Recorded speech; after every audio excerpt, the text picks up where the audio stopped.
The first subtopic for this chapter is properties of wave, and the learning outcome are as listed in the slide. We have 3 learning outcomes. The first one is define wavelength and wave number. Second is discuss and use particle vibrational velocity and wave propagation velocity. And the last one is discuss the graph of displacements against time, yt, and displacement against distance, yx. Wave is defined as the propagation of a disturbance that carries the energy and momentum away from the sources of disturbance. When we talk about wave, usually the first thing that comes into our mind is water wave. As we can see in the slide, the water drop falls into water surface and form a wave surround it. In this case, the water drop is the disturbance that carries the energy and transmits through the water. There are many types of wave, but in this chapter, we'll only focus on mechanical wave. Mechanical wave is defined as the wave produced by a disturbance in a medium causes the vibration of particles in the medium to transfer the energy. Here is a short video about the mechanical wave. They only transfer energy from place to place, not any matter. And we can see that here by looking at a lovely rubber duck sat in a bath. As a wave goes through, the duck bobs up and down, but once the wave's gone, he's back to his original position. The wave has carried energy through, but it did not carry the duck with it. Alright, from this video, you can see that the duck doesn't travel, but it moves up and down due to vibration of particles in the water. Mechanical wave need medium to travel through, and the example of the mechanical wave are water wave, sound wave, and wave on a string. Here is another example of energy transfer in mechanical wave. As you can see in the slide, as each domino falls, it topples the one next to it. Thus, energy is transferred from domino to domino, and the disturbance propagates along the line of dominoes. This means the domino doesn't travel, but it just transfers its energy to the one next to it. There are 2 types of mechanical wave. First is transverse wave. It is defined as a wave in which the direction of vibrations of the particle is perpendicular to the direction of the wave propagation. Examples of transverse wave are water wave and wave on a string. Here is an animation that shows the particle oscillates up and down while the wave propagates to the right. So you can see that the particle in the spring move up and down while the wave propagating to the right. Second is longitudinal wave. It is defined as a wave in which the direction of vibrations of the particle is parallel to the direction of the wave propagation. Example of longitudinal wave are sound wave and wave on a spring. Here is another animation that shows the particles oscillate left and right while the wave propagates to the right. So you can see that the particle is moving the left and right while it's propagating to the right. Now let's look at the fundamental properties of wave. Here we have a sinusoidal waveform. The first fundamental properties of wave is wavelength, and the symbol is lambda. So wavelength is defined as the distance between 2 consecutive particles which have the same phase in a wave, or it also can be defined as the distance for one complete wave cycle. This animation shows the wavelength of a wave. So from here you can see that wavelength is the distance between 2 particles that have the same phase. The SI unit of a wavelength is meter. So by referring to previous figure 10.1, we can see that particle B is in phase with particle C, particle P is in phase with particle Q, and particle S here is slightly blurred but you can see it, is in phase with particle T. Alright, second fundamental properties is wave number with small letter k. The wave number is defined as the number of wave or cycles per unit distance. The units for wave number are 1 over distance such as 1 over meter, 1 over centimeter, or 1 over millimeter. In this example, we have a waveform which makes a complete 4 cycles, 1, 2, 3, and 4 4 cycles over 2 cm distance. So the wave number will be 4 cycle divided by 2 cm.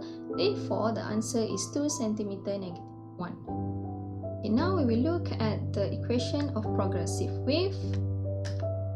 Yxt equals to a sine omega t plus minus kx. This equation looks similar to simple harmonic motion equation, but there is an addition of plus minus kx in the equation. Let's see what is the definition of each symbol in this equation. Y is displacement of particle from its equilibrium position. X is distance of particle from origin. T is time. A is amplitude of progressive wave. Omega is angular frequency. And K is wave number. Even though the definition of Y and X sound similar, but they are different. Let's see what is their difference. As you can see, we have a transverse wave, and all the red color here are the particles, and they are moving up and down. Okay, this arrow is indicating the Y. Y is distance of particle from equilibrium position. And this dotted line here are the equilibrium position. And Y is always measured vertically from equilibrium position. Let's see X. So this arrow is showing the X. X is distance of particle from origin. And this point, starting point here is the origin, and X is always measured horizontally. If the wave propagates to the left, the equation will be omega t plus kx. And if the wave propagates to the right, the equation will be omega t minus kx. Now we will look at the second learning outcome, which is discuss and use particle vibrational velocity and wave propagation velocity. But first, we will look at the particle vibrational velocity. It is defined as the displacement of a vibrational particle from its equilibrium position per unit time. So basically, it is a velocity of a particle in a wave. From the definition of velocity, Vy equals to dy divided by dt. So y is the equation of progressive wave, a sine omega t plus minus kx. So when we differentiate this equation, we will get Vy equals to a omega cos omega t plus minus kx. Let's see what is the definition of each symbol in this equation. So v is vibrational velocity of particle, x is distance of particle from origin, t is time, a is amplitude of progressive wave, omega is angular frequency, and k is wave number. Next is wave propagation velocity. Wave propagation velocity is the displacement traveled by a wave profile per unit time. The equation is v equals to f lambda, where v is the speed of wave propagation, f is frequency of wave, and lambda is the wavelength of wave. The last learning outcome for this subtopic is discuss the graph of y against t and y against x. First graph is graph of displacement y against time t. This graph shows the displacement of any one particle in the wave at any particular distance x from the origin.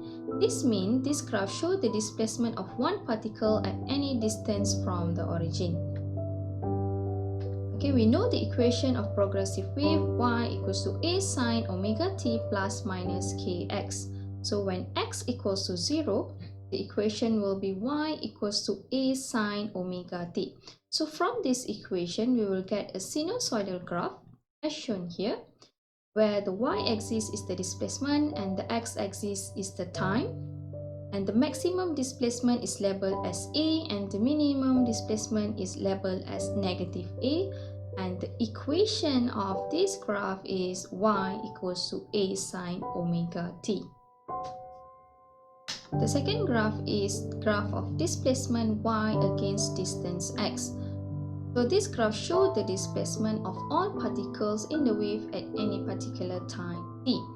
Again, we know the equation of progressive wave y equals to a sine omega t plus minus kx. So when t equals to 0, the equation will be y equals to a sine kx. So this equation, from this equation, again we will get a sinusoidal graph. But this time, the y-axis is displacement, but the x-axis is distance. Okay, the maximum displacement is labeled as A, and the minimum displacement labeled as negative A, and the equation of this graph is y equals to A sine kx. Here is one of the difference between these two graphs. So the first graph here is displacement against distance graph. So from this graph, one complete cycle represents the wavelength, whereas in the second graph, displacement against time, one complete cycle represents the period of the wave. Okay, that's all for now. Thank you for your attention.